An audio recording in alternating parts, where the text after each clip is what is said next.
достар, бүгін сіздермен бірге Менеко. Достар, осы жерде менің өте қатты көңілім көтеріңкі себебі менің арнамда 50 подписчик болды. Ол әрине аз, маған да аз болып тұр, сіздерге де аз болып көрмейтін шығарсыздар.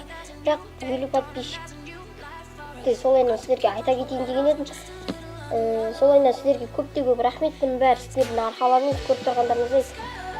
Почти 50 подписчик и 1014 көрермен, яғни просмотр. Короче, достар, сіздерге өте көп рахмет айтамын. Енді осылайынан мен де өзімнің керемет видеоларын шығара беремін. Сіздердің егер тоқтамай лайктарыңызды баса беріңіздер, мен арнама жазыла беріңіздер, достар.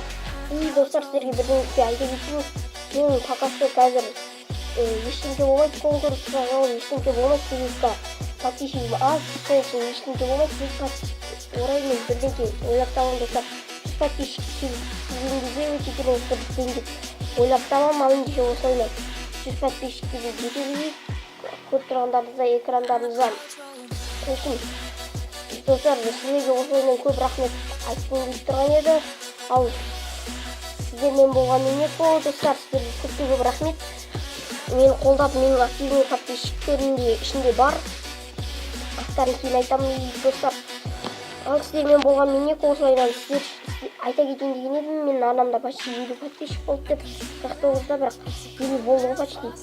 И осылайынан рахмет айта кетейін деген едім. Ал сіздермен болған Менеко, ал ендеше қош сау болыңыздар.